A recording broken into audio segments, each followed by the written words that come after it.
What is salvation? The most straightforward definition of salvation is being rescued or delivered from danger or harm. The term became clearer to me when I realized it was linked to preachers urging us to get saved. Traditionally, salvation is understood as being saved by God from the consequences of sin. However, the Bible presents a fuller view of salvation that goes beyond just being saved from hell. It's about being delivered by God from the damaging effects of our wrongdoing.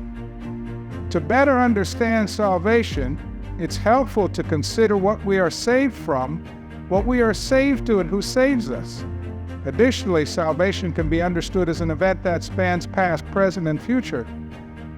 What are we saved from?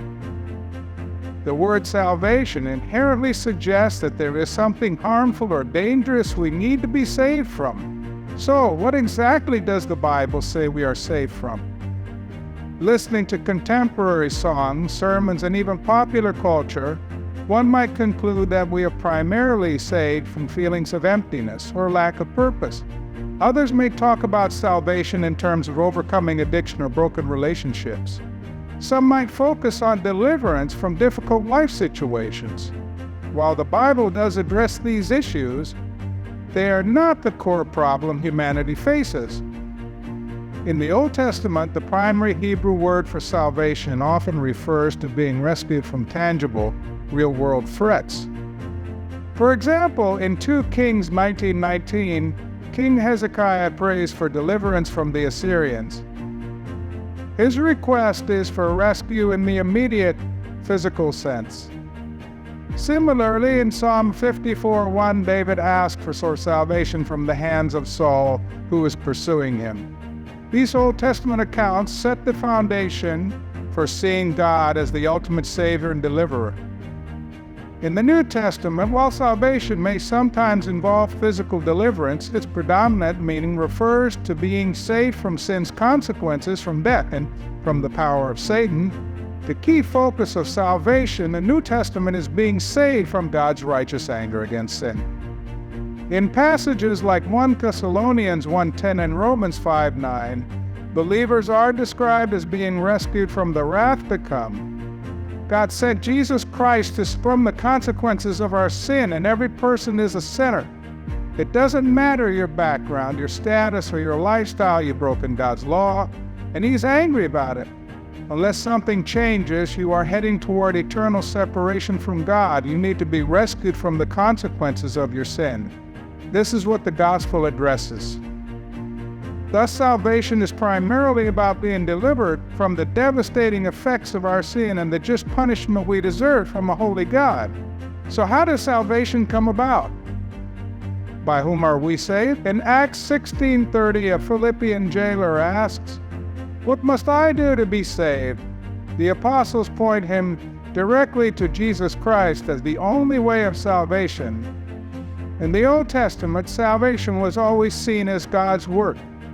The New Testament continues this by affirming that salvation is found only in Jesus, who is both our Savior and Lord.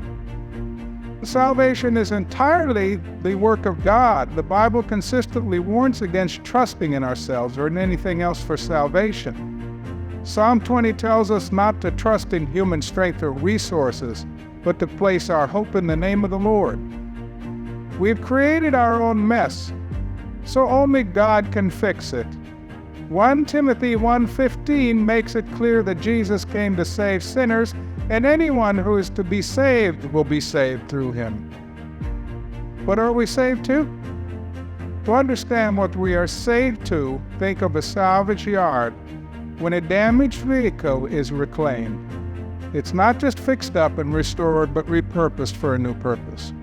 In a similar way, salvation is not just about being saved from something, it's also about being saved to something, or rather, someone. Salvation is not only about escaping sin, it's about being brought into a relationship with God. The Bible speaks of many benefits of salvation.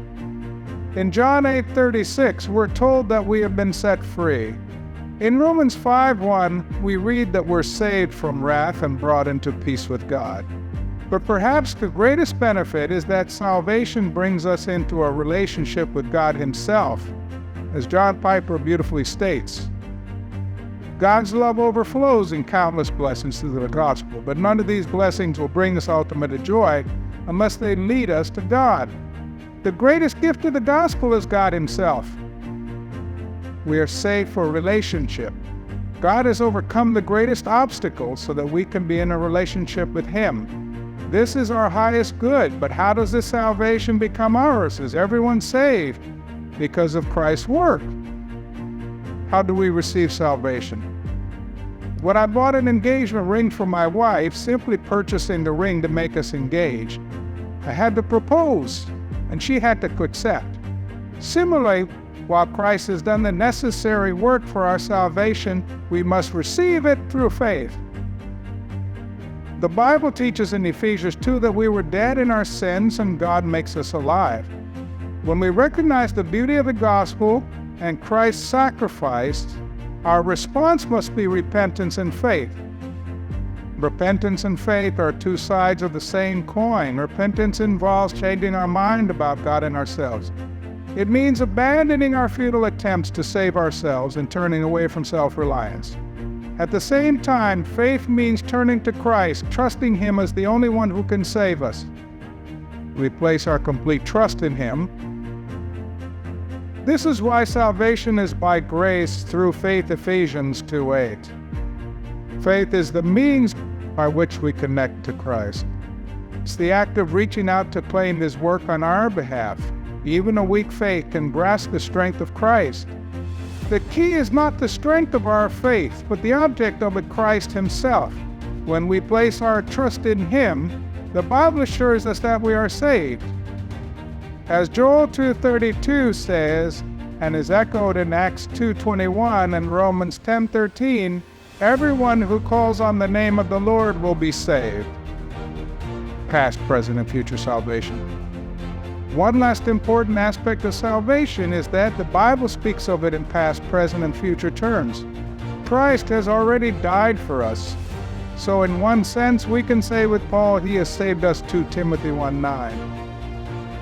But there is also a present reality to salvation. We are in the process of being saved, as seen in 1 Corinthians 1:18, which speaks of those who are being saved. And there is a future aspect. This doesn't mean that salvation is uncertain. The common thread throughout all these tenses of salvation is union with Christ. This union is where our hope rests. Whether we're past, present, or future in our salvation, the core issues are we united with Christ or not. When I think about standing before God, I remember these powerful words. A Christian knows that if they were to die tonight and stand before God, they would say, I don't deserve to be here. I've sinned and owe a debt I can't pay, but because of your mercy, I trust in Jesus Christ's death on my behalf, which paid my debt, satisfied your holy justice, and removed your wrath from me.